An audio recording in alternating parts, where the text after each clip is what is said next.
Great to see you, sir. So today you had an interesting day taking a look at some documents that the FBI had prior to you getting a look at them. Did you find anything particularly interesting about these documents that Hillary provided the FBI? Yes, ma'am. Keep in mind, one notebook were the classified emails that she handled so negligently. The other notebook are the witness interviews, the summaries, what we call 302s. My number one takeaway, Megan, is there's no reason in the world you could not and should not be able to look at the same witness interviews that I had to go to Washington and look at in a classified setting. You and your viewers should be able to read summaries of these witness interviews. The second takeaway is a lot of the FBI's time and attention was spent debunking and refuting these fantastically false statements that Secretary Clinton made at the inception of this email story. And the third takeaway, remember, Director Comey said that he could not indict, did not have a realistic probability of a successful prosecution on the issue of intent. So I looked to see what witnesses were questioned on the issue of intent, including her. And I didn't see that many questions. Let's go back to number two. Issue. Let's go back to the second point, which is how much time they had to spend debunking what you say were lies or falsehoods that she told. What do you mean by that? Oh, even something as seemingly innocuous as us referring to Sidney Blumenthal as her advisor. Remember, she got really upset when we used that term. You'll never guess which term the FBI used when they described Sidney Blumenthal and his relationship to her. He was interviewed. I think you would find very interesting what Colin Powell had to say and juxtapose that with what Clinton supporters have said over the last 48 hours. You go back, the multiple devices, how many phones she had, the very reason she set it up. All of that proved to be fantastically and I want false. to ask you this. So she also, of course, claimed that she never sent or received classified information. We now know that that's not true. I know you thought it might be interesting if the American people could see who sent some of the emails that she received with the classified information. What do you mean by that? Why would that be so interesting? Well, right now, even Congress can't see the identities of them. They are so classified that even a congressman in a skiff with no telephone, no iPad, no notes, cannot even see who the author or the originator of that email string was. That is how classified that information was that she was handling on a non-secure server. So Sidney Blumenthal is one author. Of course, you know Cheryl Mills and Numa Abedin and Jake Sullivan, but there are even some originators that even members of Congress cannot see the identity of them because of the nature of the information. But meanwhile, she was saying, I had no idea. No, what classified? No, no. Secretary Clinton said there was nothing marked classified on her emails, either sent or received. Was that true? That's not true. There were a small number of portion markings on, I think, 3 of the documents. Secretary Clinton said, I did not email any classified material to anyone on my email. There is no classified material. Was that true? There was classified material emailed. That was Congressman Trey Gowdy, and that was back in July, that exchange, looking for clarification on what was found on Hillary Clinton's private email server and the emails that traversed it. Clinton is trying to move on from this issue, and it looks like she could do that. But over the past week or so, it has become increasingly clear that she cannot. She also tried to downplay this AP report that came out that claimed that half of her non-government meetings when she was Secretary of State were with people who had made donations, and sizable donations at that, to the Clinton Foundation. I know there's a lot of smoke and there's no fire. This AP report, put it in context. It excludes nearly 2,000 meetings I had with world leaders, plus countless other meetings with U.S. government officials when I was Secretary of State. It looked at a small portion of my time. House Oversight Committee member Trey Gowdy joins us now. Good morning, sir. Good to have you back on the program. She says it's smoke, but there is no fire here. Your thoughts? No, it's arson. It's pyromania. It's not smoke. Even listening to her talk about the Clinton Foundation, I couldn't help but go back and remember the press conference she gave on her emails, Martha, where every single thing she said proved to be false. That's the interesting thing about credibility and believability. You can't just keep it in one compartment. When you are a habitual serial liar in this facet of life, it tends to make people not believe you in other facets of life. So when she's talking about the Clinton Foundation, I go back and remember her saying there's no classified information. I only use one device. I did it for convenience, all of which were proven to be false. Yeah. Well, one of the big questions here, she said she separated out the personal emails. But one thing we don't have a definitive answer to is whether or not she considered foundation business to be personal. So did she dump all of the foundation-related emails with the yoga and the wedding plans? Well, Martha, you just put your finger on the, not the $1 million question, the $100 million question. I'm sure she's going to have a press conference later this afternoon or whenever she has the next one. I hope somebody in your line of work will ask her, did you consider foundation emails to be personal or work-related? I have yet to see a single foundation email produced by the State Department that was sent by her. Yeah. So if she considered them to be personal, then we move into the facet where she and her lawyers had those emails deleted. And they didn't just push the delete button. They had them deleted where even God can't read them. They were using something called BleachBit. You don't use BleachBit for yoga emails or for bridesmaids emails. When you're using BleachBit, it is something you really do not want the world to see. So I hope someone in your line of work will ask her, did you consider foundation emails to be personal or work? All right. The other area that I want to get into with you is this FBI interview, because every time we bring this up on this program, we get a lot of response from our viewers. People want to understand how she was able to testify. It was long awaited, this testimony, this moment when the FBI would get to sit down at a table and ask her directly the questions that they wanted the answers to, because we know that James Comey said, this isn't an inquiry, as she said. He said, this is an investigation. All right, so let's assume it's an investigation. You looked at the notes from the investigation, and what can you tell us about what you learned? Well, I read every word of all of the witness interviews yesterday. And Martha, I'll tell you up front, there's no reason you should not be able to read a summary of that interview that I read yesterday. You and your viewers should be able to read everything that I read yesterday that related to the FBI investigation. There's no reason you should not. My takeaway was this. Remember, James Comey said she was not indicted because he didn't have sufficient evidence on the issue of intent. I didn't see any questions on the issue of intent. There's no question she handled them negligently or extremely carelessly. He said he didn't go forward with charges because she didn't have specific criminal intent. I didn't see any questions on that. All right, she said she did it for convenience, but I didn't see the follow-up questions in the interview I read. All right, so James Comey was not in the room during this questioning, correct? That's your understanding? Says he wasn't. All right, so he says he wasn't in the room. Do we know how many FBI agents were in the room questioning her? 3 or 4, and there were some DOJ lawyers also in the room, and of course her lawyers were in the room. All right, so as an attorney, if you wanted to ascertain whether or not anyone had intent to influence something or an action or someone, what kind of questions would you have asked? You say there were no questions that went to the issue of whether or not she had intent. What would you have asked? Well, there are 2 ways to do it. One is circumstantial evidence. The other is direct evidence. The direct evidence would be, Madam Secretary, why did you set up this email server this way? Why did you not take a state.gov email address? And her response was, and it always has been, convenience. And then that's when you press and say, well, what could be more convenient than just doing a state.gov email address? The labyrinthine effort that you made to create this separate server, that's what's inconvenient. I would then ask, why did you delete emails that you kept for a year and a half? Keep in mind, these personal emails, she didn't bother to delete them for a year and a half. It was the fall of 2014, a year and a half after she left the State Department, that she decided to start deleting emails. Why didn't you delete them the month you left? Why didn't you delete them 6 months after you left? And the other question they should have asked her is, Madam Secretary, why didn't you turn your emails over the day you left service? Congressman, what do you think is the significance of the developments this week? First, the fact that Clinton had to turn her private server over to the FBI, and also the revelation that at least 2 of the emails on that private server had top secret information.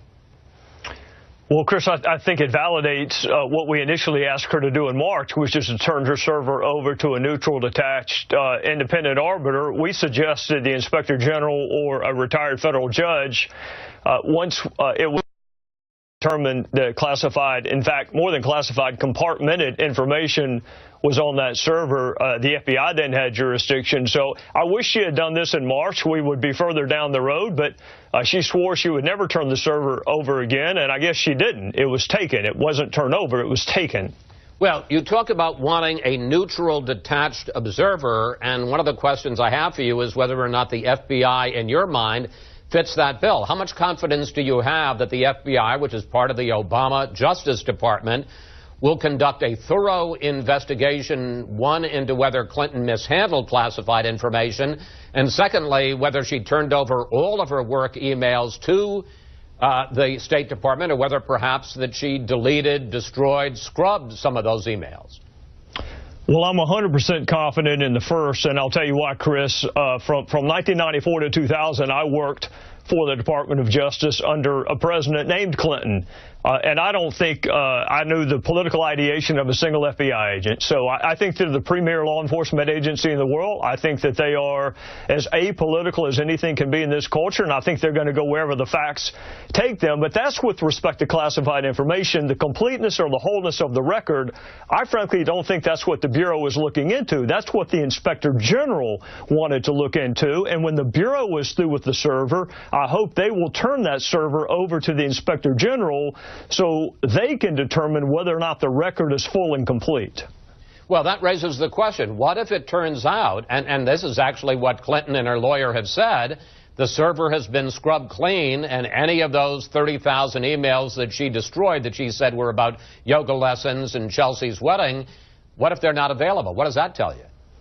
Well, I'll tell you what it tells you, Chris. I don't know whether you do yoga or not. I don't, so I don't have any yoga emails. But the greater steps that you take, clean something or delete something, that's a higher level of concealment. That's a higher level of consciousness of concealment. So your viewers have to ask themselves, to what lengths would they go to delete a yoga email? Would they call in forensic experts to triple wash a server so they could get rid of bridesmaids emails or yoga practice emails? Of course not. We hit the delete button and we forget about it. So the more energy she put into cleansing or wiping this server clean, I think your viewers should take or infer from that perhaps there was something on there she really didn't want us to see. Congressman, I want to ask you a question that when I told folks that you were going to be on the show, they've asked me, why is all of this your business? What does this have to do with investigating what happened around Benghazi? Well, probably not much of anything. It was just us that determined this unique email arrangement she had with herself. We have interviewed 36 witnesses. Not a single one of them is named Clinton. In fact, while I'm happy to be on your show, had she not had this email arrangement with herself, you wouldn't be talking to me this morning. So my focus is on the 4 murdered Americans in Benghazi. But before I can write the final definitive accounting of that, I have to make sure that the public record is complete. So all of this started with my desire to get her emails and the emails of her top aides. That's when we learned she had this unprecedented email arrangement with herself, and thanks to, frankly, some folks in your line of work who did some good journalistic investigation, and thanks in part, I guess, to my colleagues on the committee, we have determined that there's a lot more to her email story than just the completeness of the record. In terms of what I'm interested in, it is doing a good job for those 4 murdered Americans and their families. The classified information, the rest of it is in other people's jurisdiction, and I'm content with that. Now, and you know this, Clinton says this is all politics, Republicans like yourself trying to hurt her presidential campaign. Here she is in Iowa this week. I won't get down in the mud with them. I won't play politics with national security or dishonor the memory of those who we lost. I won't pretend that this is anything other than what it is, the same old partisan games we've seen so many times before. Congressman Gowdy, same old partisan games? Well, the Inspector General isn't partisan, neither one of them. In fact, they were nominated by President Obama and confirmed by Harry Reid-led Senate. The FBI is not partisan. I get that she's frustrated. Her poll numbers are tanking. Folks who never thought about getting into the race are getting in the race. But she need not blame House Republicans for having her own personal server, for exclusively using private email, for telling us the Sidney Blumenthal emails were unsolicited, and then we later find out that they were not, for telling us there was no classified information, then we later find out that there was, for telling us the public record was complete, and then we find 15 emails she never turned over to the State Department. I get that she's frustrated. Sometimes when people are frustrated, they look in the mirror and they engage in a little bit of self-reflection, and sometimes they lash out and blame non-existent right-wing conspiracies, and apparently she's chosen to do the latter. Yeah, but let me ask you about the non-existent right-wing conspiracy. I want to show a clip from a video that House Speaker John Boehner, Republican House Speaker John Boehner, put out this week about your investigation. If Hillary Clinton wants the Benghazi committee to finish their work, she could help them by turning over all of her emails sooner rather than later. But we're not going away until we get it because it's really important. Congressman GOWDY, I got to say, it sure looks like a negative campaign commercial. Well, I haven't seen it. I can tell you this, Chris. We have interviewed 36 witnesses. Not a single one of them has been named Clinton. She hasn't been called before the committee yet. Once she comes before the committee, I suspect people's interest in talking to me is going to dissipate down to being non-existent. We've gotten tens of thousands of pages from other executive branch entities that no other committee of Congress has gotten. So, again, I would just tell you this. Had it not been for this unusual email arrangement that she had with herself, you and I would not be talking this morning. You don't know the name of a single other person we've interviewed as a part of our committee. You haven't seen any of the documents that we've acquired from executive branch entities. We're trying to run this investigation the way that serious investigations are run. But lo and behold, we find something that all 7 of those other committees that she claims looked into Benghazi never found. So we're going to follow the facts wherever they go, and if that impacts people's perception of her fitness to be commander-in-chief, so be it. I can just tell you this. For the first 3 public hearings, I never mentioned her name. Well, let me ask you about this, because Clinton's lawyer says that she will testify before your committee on October 22nd, and I'm a little confused. Have you agreed to that date, and have you and the Clinton team agreed on the ground rules for that testimony? We have agreed on the date, and the ground rules are simple. You're going to stay there until all of the questions are asked and answered with respect to Benghazi and Libya. And part of that is ensuring that the public record is whole and complete, which means we necessarily have to discuss your unusual email practices. But we're going to stay there until all of the questions. If she's going to insist, Chris, that she's only coming once, I'm going to insist that once be fully constructive, which is going to be there for a while. I understand, and you've made it clear that the mishandling of the classified information is not part of the jurisdiction of your committee. But I want to ask you about something very interesting that Secretary of State John Kerry said this week. Take a look. Do you think the Chinese and/or the Russians are reading your emails? The answer is it is very likely. It is not outside the realm of possibility. Question, Congressman, when the Inspector General for the Intelligence Committee says that on these private emails was information that came from satellite intercepts, imagery, or electronic surveillance, and you've got John Kerry saying it's very likely that foreign powers are reading his emails, does that raise the stakes here? Absolutely. It was one of the most reckless decisions that have been made in public service in a long time. And the notion that she did this for convenience, I would just ask you, Chris, convenient for whom? Because it sure as hell hasn't turned out to be convenient for the American people or for our intelligence apparatus. It may have been convenient for her, but it hasn't been convenient for anyone else. I don't know who's accessed her email. I know that members of Congress have not, but I don't know who has. Finally, as we have mentioned, Clinton's position in all this has evolved. First, she said that there was no classified information. Then she said there was no information that was classified at the time. Now she says there was no information that had been marked as classified at the time. And I know the State Department is checking into whether or not any aides, officials, advisors may have changed the marking on some of those to remove the classified designation. What do you think of the chances that one of her aides will take the fall for this and that will get Hillary Clinton off the hook? Well, I don't know about getting someone off the hook. If you're talking about criminal exposure, I would leave that up to the Bureau. If you're talking about the court of public opinion, I don't think it ever works when the person in charge blames those under him or her.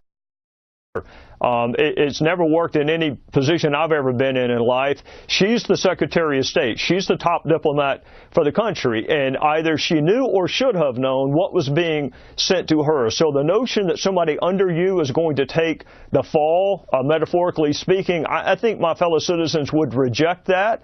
She wanted to be the Secretary of State. In fact, now she's auditioning for a job even more important than that. With that comes responsibility. And I think my fellow citizens, if that proves to be correct, that classified information was mishandled, I think they will apportion the culpability appropriately. Professor Gruber, what did you mean when you said they proposed it and that passed because the American people are too stupid to understand the difference? When I said that, I was at a conference being glib and, quite frankly, trying to make myself seem smart by insulting others. Are you offering the venue as a defense for saying it or for meaning it? I'm offering it as a defense for using inappropriate and hurtful and inexcusable language to express. Well, what did you mean by too stupid to understand the difference? Congressman, I didn't mean anything about it by it. Well, you said it. You had to admit it. I was once again being glib and trying to make myself seem smarter by reflecting. Well, what did you mean when you said it was a very basic exploitation of the lack of economic understanding of the American voter? What did you mean by that? Once again, it's another example of my inexcusable arrogance in trying to insult others to make myself seem smarter. Well, what did you mean when you said the American people don't care about the uninsured? Once again, that was an overstatement of trying to conjecture on political topics in which I'm not an expert. Well, you know what, Professor Gruber, I have listened to you all morning talk about your lack of political acumen and that you're not a politician, so therefore you don't know not to call people stupid. Most of the people watching this morning aren't politicians, and they don't call people stupid. And I can't help but note, Professor Gruber, and another one of your quotes, which I'll read to you, that was politically infeasible. You remember saying that? Yes. So you do like to factor in the politics from time to time, don't you? And also happen to know, Professor Gruber, that usually you insult the American voter, not the American public. So you do factor in politics, don't you? I have tried a number of occasions, pretended that I know more about politics. Do you think not being a politician is a defense? And is that your defense this morning? I mean, I know initially you said that you offered these comments at a conference. I think you meant conferences, plural, but you said conference when you went on a very obscure television show and initially apologized for what you said were inappropriate comments. And now today your defense is that you're not a politician. Is that the best you can come up with? The best I come up with is to really just apologize for an inexcusable. Well, but I want to know, I mean, the pervasiveness of your quotes is so much that it has to be more than that. It has to be more than just an episodic mistake that you made. Well, here, let me keep going. See if this helps you any. What did you mean when you said you wish that you had been able to be transparent, but you'd rather have the law than not? Once again, it was my trying to conjecture about a political process in which I'm not an expert. Well, what did you mean when you said it was written in a tortured way to make sure the CBO didn't score the mandate as a tax? Once again, it was using inappropriate language to try to sound impressive about something to my colleagues. You see a trend developing here, Professor Gruber? I don't understand the question. It's a lot of stupid quotes you've made. That's the trend.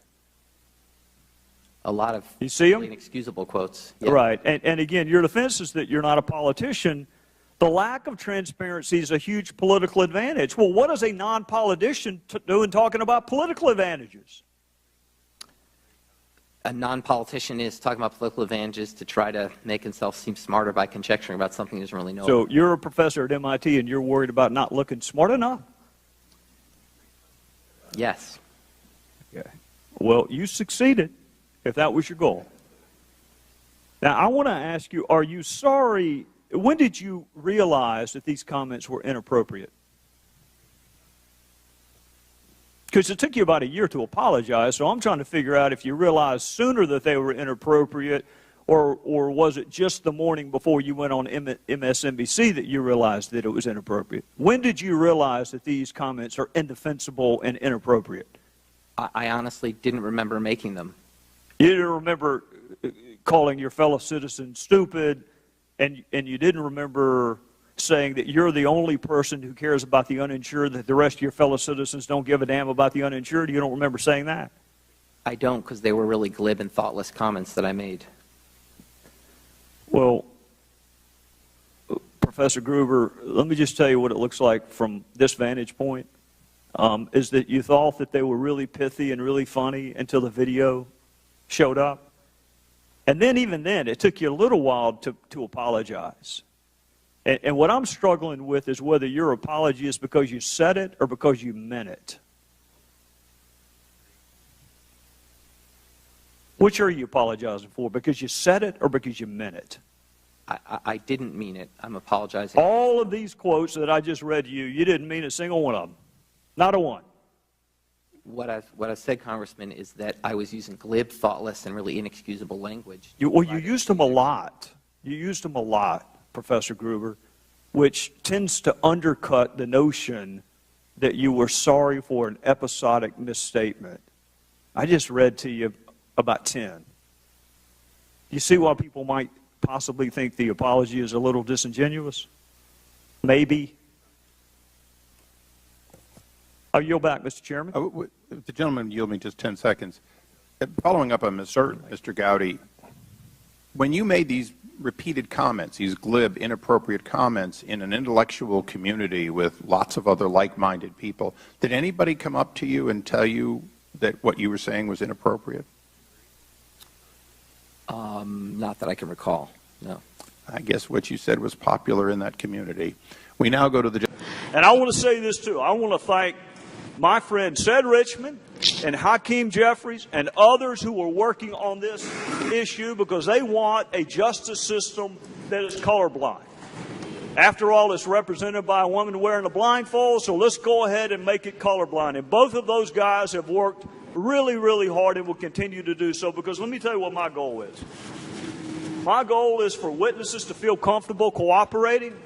But here's my other goal, and I'm out of time, but I'm going to share it with you. I want us to get to the point where we lament the death, the murder of a black female like Nell Lindsay, just as much if it's at the hand of an abusive husband, which it was, as we would if it had been at the hand of a white cop. I'd like to get to the point where we're equally outraged at the loss of life, and I hope we can get there. With that, I would yield back. Well, let's analyze that for a second.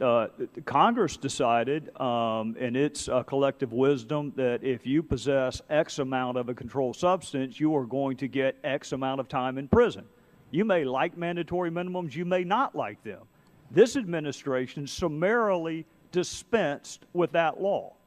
So my question to you, again, is can the chief executive fail to enforce categories of law that are both permissive and mandatory?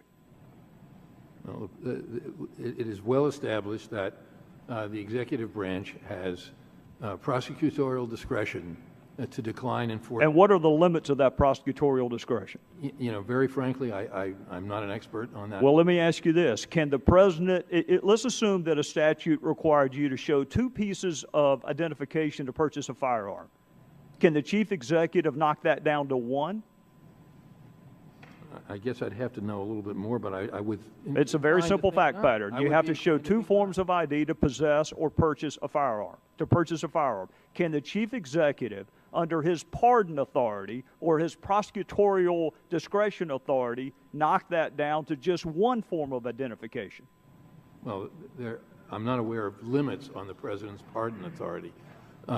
So you would say he could? Under the pardon authority, the president can pardon just about anyone, not that he should. No. Even before the act is committed? That's the reason for... Can he do it before the act is committed? That's my question.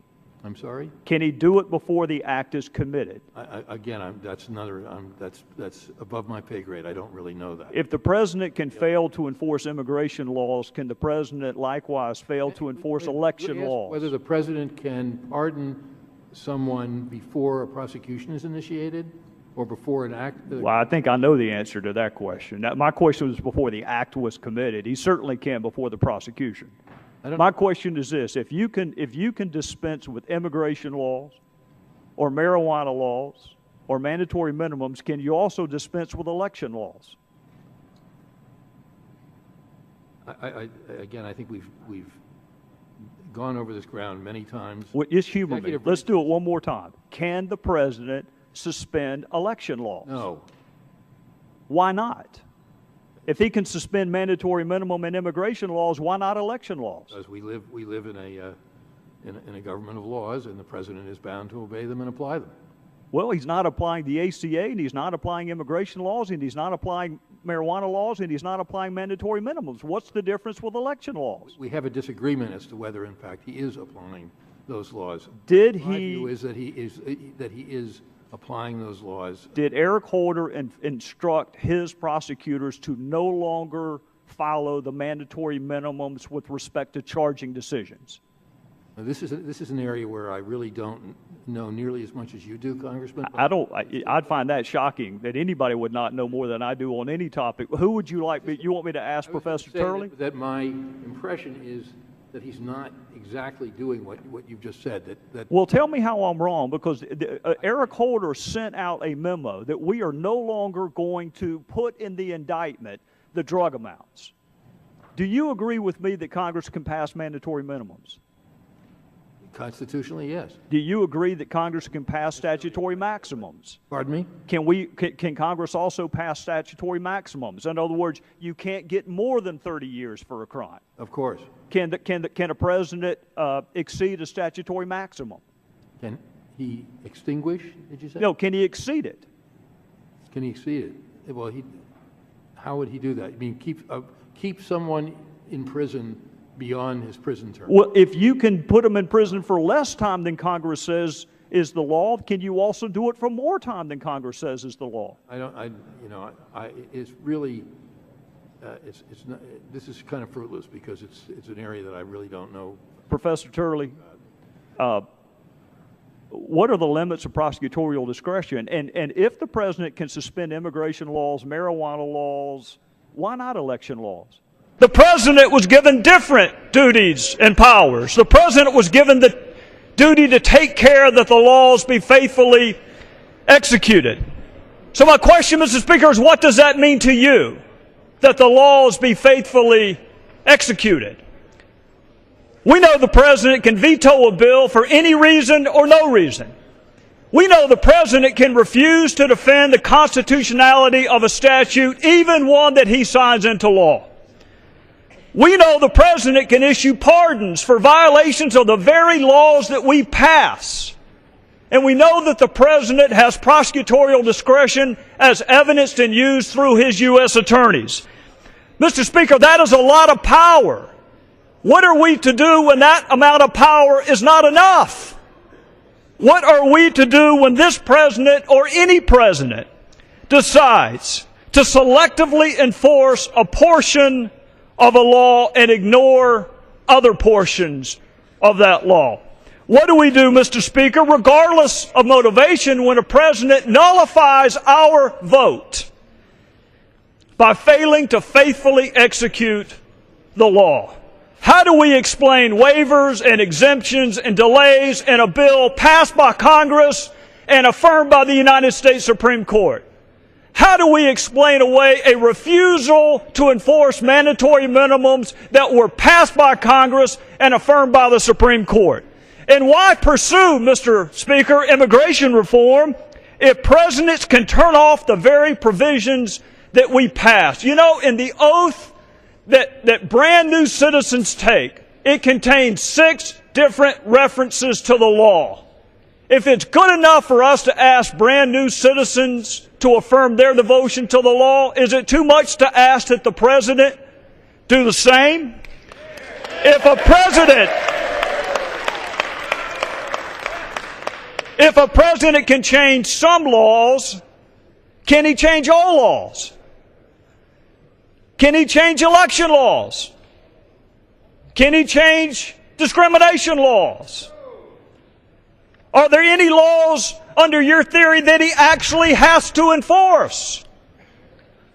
What is our recourse, Mr. Speaker? What is our remedy? Some would argue the framers gave us the power of the purse and the power of impeachment, but Mr. Speaker, those are punishments. Those are not remedies. What is the remedy if we want the executive to enforce our work? This bill simply gives us standing when our votes are nullified. This bill allows us to petition the judicial branch for an order requiring the executive branch to faithfully execute the law. Mr. Speaker, we are not held in high public esteem right now. Maybe members of Congress would be respected more if we respected ourselves enough to require that when we pass something, it be treated as law. Maybe we would be more respected if we had a firmly rooted expectation that when we pass something as law, it be treated as law. Maybe we would be more respected if we put down party labels and a desire to keep or retain or acquire gavels and picked up the history, the tradition, and the honor of this, the people's house. Mr. Speaker, the House of Representatives does not exist to pass suggestions. We do not exist to pass ideas. We make law. And while you are free to stand and clap when any president comes into this hallowed chamber and promises to do it with or without you, I will never stand and clap when any president, no matter whether he's your party or mine, promises to make us a constitutional anomaly and an afterthought. We make law.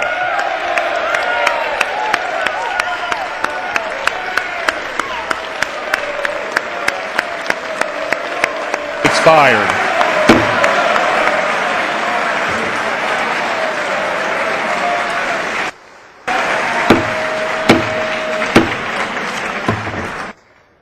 The process, and I'll Are you share, opposed to us considering comprehensive? in the order that you're doing it, yes. Okay. That the Because you border needs to prefer be that there secured needs to be first, border. and then you can address that issue after. All right. Then that's a Republican position, Republican Party position, and you're a Republican, and I understand that.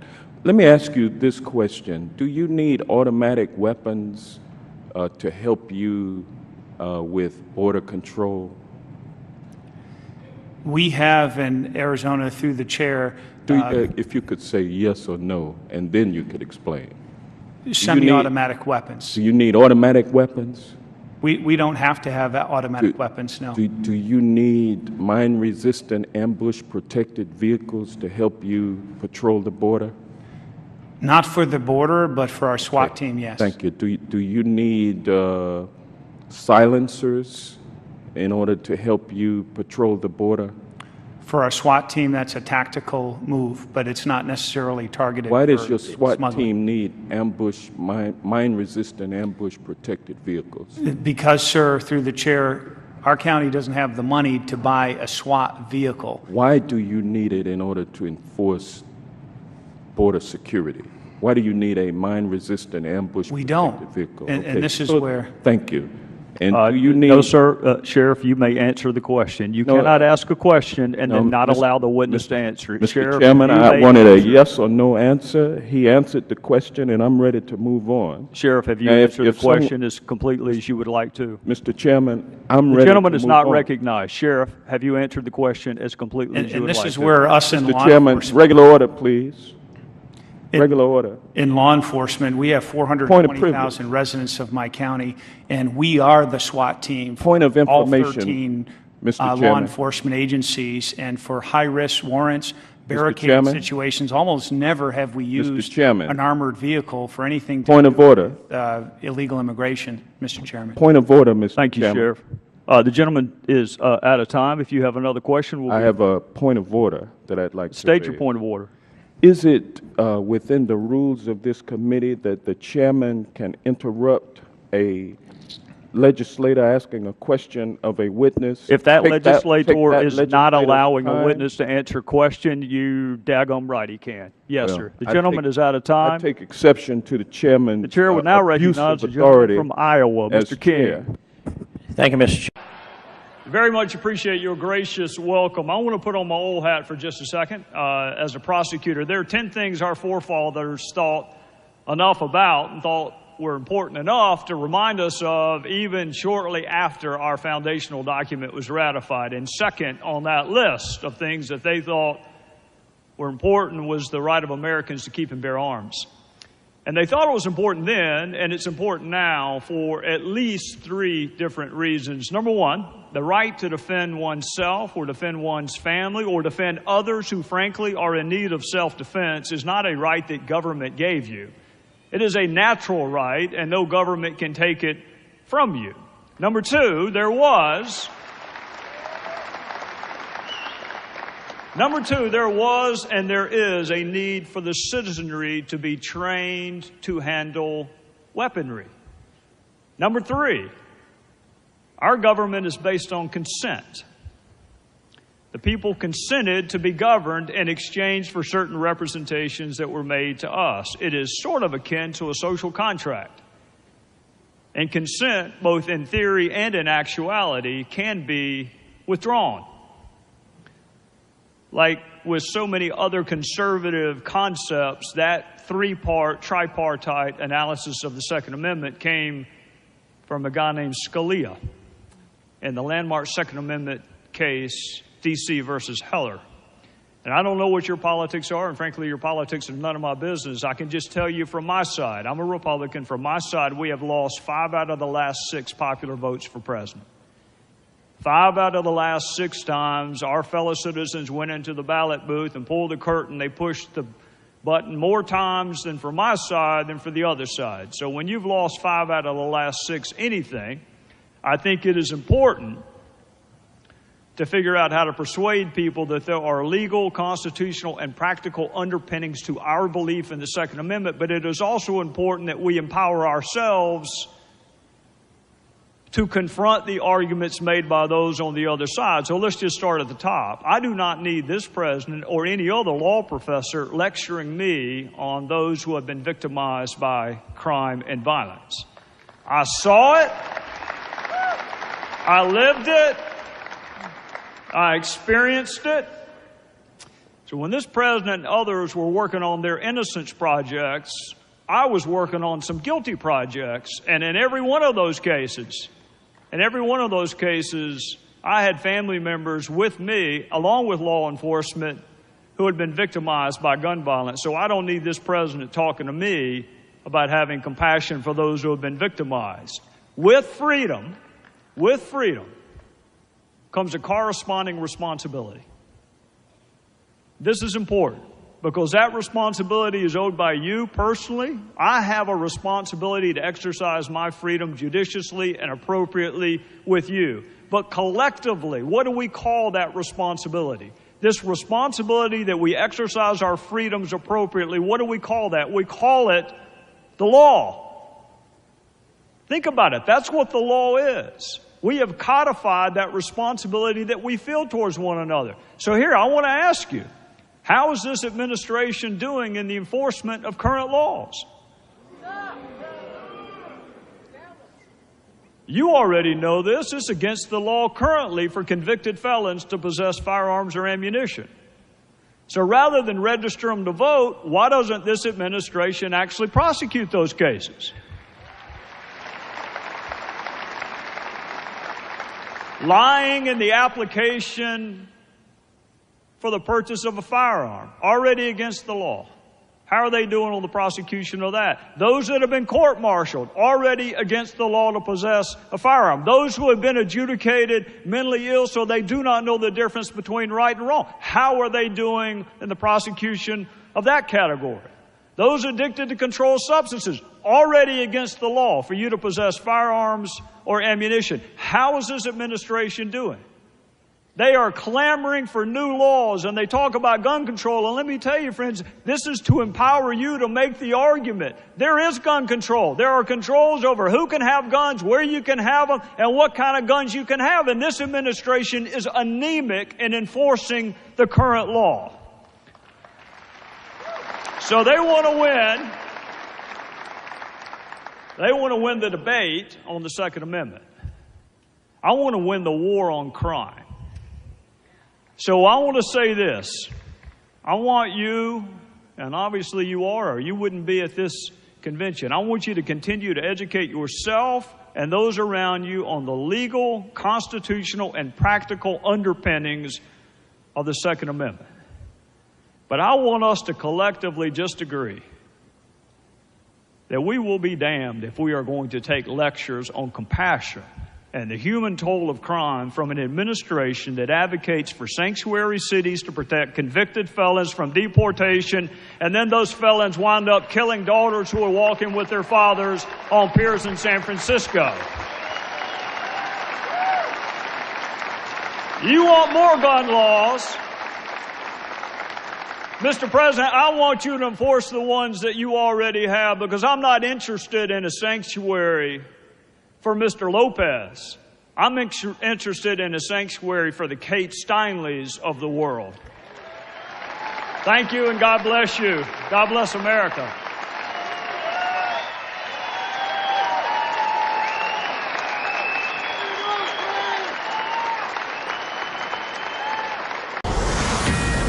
This is a Fox News alert. A State Department briefing underway, responding to questions about ties with the Clinton Foundation. This as we learn of another crack in the dam for Hillary Clinton. Let's listen. Evidence of the way the process works, and in that,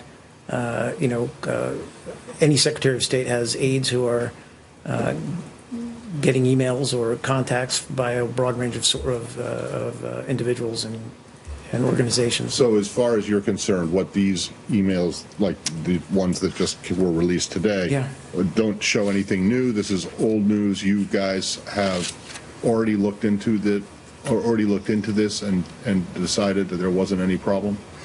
I mean, of course, we're always assessing new emails as they come in, so I don't want to make it look like we just disregarded this. I think that, I'm sorry, go ahead, Matt. Well, go ahead and finish. No, I just said we'll always assess new emails as they come in, but these aren't new emails. I understand that. But I mean, you guys, you're confident, or you know that the emails that were released today have been looked at by people whose job it is to look into these things and decide whether or not there was a violation or an appearance. Yes, that is my understanding. Yes. And nothing. Again, I stand by what I just said, which is that there was no. Yeah. How do you address the inference? Forgive me, James. The inference that is left in Judicial Watch's statements on this, that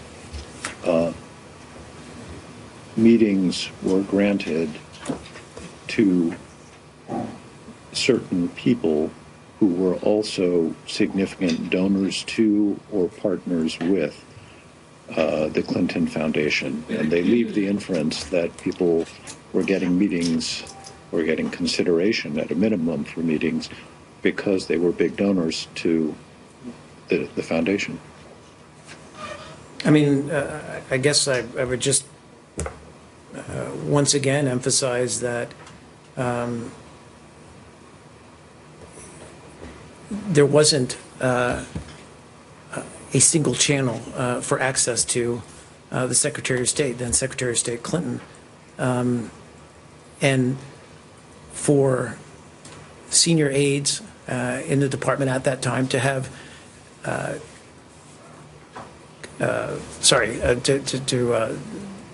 to have connections with the Clinton Foundation, which, by the way, was working on, for example, Haiti relief post-earthquake, pretty significant role in that, in fact, only speaks to the fact that, these were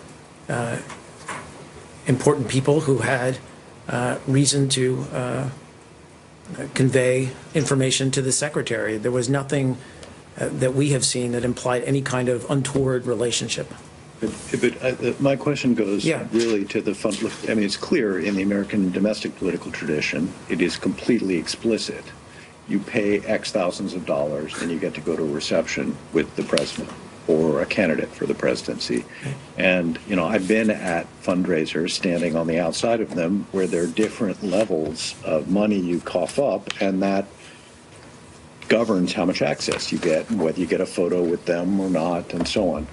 And so the question I want you to address is, Judicial Watch is leaving this inference there that you pay to the foundation and you get to see the Secretary of State. Can you say, no, that's just not true, that's not how it works? What I would say is that we have no clear sign that that was the case. We've seen no evidence that that was the case. Thank you. Yep, please, I'm sorry, James, go ahead. That's all right. In a related vein, and I should say to Arshad that in fairness to Judicial Watch, I think their public relations people would be very displeased if the record were allowed to stand, suggesting that they had simply left such things to inference. They make it rather explicit how they feel about it. I stand corrected. Fox News has obtained and shared with your office roughly 180 pages of call logs from the office of Cheryl Mills, covering a 2-year period when she was Chief of Staff to Secretary Clinton. As you have seen, the individual who left the greatest number of messages for Ms. Mills in that period of time by an exponential order was Laura Graham, then the Chief Operating Officer for the Clinton Foundation, close to 150 in the 2-year time frame. As you know, this evidence arises at a time when many questions have been raised about whether the Clinton State Department, and specifically Ms. Mills, maintained an appropriate distance from the Clinton Foundation. Can you tell us why Ms. Graham and Ms. Mills were in such close and constant contact? Well, a couple of things to say about this. First of all, just to step back and address what James is referring to, these are logs that were, in effect, spreadsheets that were maintained by who was then an assistant to Chief of Staff Cheryl Mills to track, as you can imagine, the large volume of incoming calls that she received about a range of issues. And these documents were released through the FOIA process, I think back in April. So it's no surprise, of course, as I just think I said to Arshad, that State Department officials are in contact with a range of outside individuals and organizations, including nonprofits, NGOs, and of course think tanks and others. And that's certainly true with Ms. Mills. I would also state, and again, I don't know if I'm inferring from your question. I wouldn't want to do that, but Secretary Clinton's ethics agreement at the time did not preclude other State Department officials from engaging with or having contact with the Clinton Foundation. So you're right. There are these, I guess, approximately 150 messages. I can't give you a readout of every one of those messages, or every one of those calls, rather, and in fact, how many of the calls were returned or connected. All I can say, and I would go back to, again, what I just said, explained to Arshad, is, I would note that the State Department at the time was, and certainly Cheryl Mills individually, was a coordinating hub for U.S. and international efforts to relief efforts in the wake of the 2011 Haiti earthquake. And as I said, Cheryl Mills personally led those efforts throughout her tenure here. And former President Clinton also played a role as a coordinator for relief efforts in his role as the U.S. Special Envoy, or UN Special Envoy for Haiti. So again, I don't want to speculate, but that could well be the reason why there were these calls, simply coordinating on what was one of the premier or most significant foreign relations issues of the time. On one occasion, Ms. Graham left a message from Ms. Mills referencing, quote, our boss, unquote. Did Ms. Graham and Ms. Mills have the same boss? I can't speculate as to who they were referring to. I just don't know. I didn't ask you to do that. I just asked, did they have the same boss? They did not have the same boss. I can answer that. With these call logs fresh in mind, can you still assure the American people that the Clinton State Department maintained at all points an appropriate distance from the Clinton Foundation? Again, we have seen no evidence of any behavior, any relations with the Clinton Foundation that weren't completely above board. And in this case, it's likely that what they were dealing with during many of these calls was the immediate aftermath of the Haiti earthquake. And finally, since we just touched on Ms. Abedin, some unrelated questions about her. The New York Post has been reporting on the presence of Huma Abedin for more than a decade on the masthead of an Islamic journal that published some fairly vile things, including blaming the U.S. for 9/11, and an article by Ms. Abedin's mother in which she wrote that the, quote, empowerment of women does more harm than benefit, unquote. When Ms. Abedin was cleared to work here in the Department of State, one of the 2 jobs she held down during her tenure here, was Ms. Abedin's association with this journal known to the secretary or to anyone else in this building? James, I don't have an immediate answer for you on that. I haven't seen these reports, to be honest. What I would say is that we wouldn't normally talk about someone's clearance process, except to say that having gone through security clearance process and considering what the level of clearance she would have needed for the job that she held, I can assure you that she was, like any individual would be, fully vetted. But I can't speak to these specific allegations. I just don't.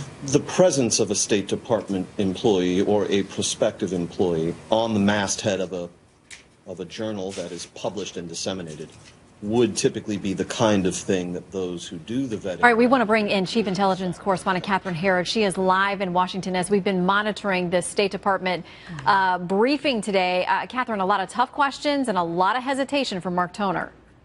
Well, that's right, Shannon. Really 3 major takeaways. One, we've got these newly released emails from Judicial Watch that relate to Clinton aide Huma Abedin.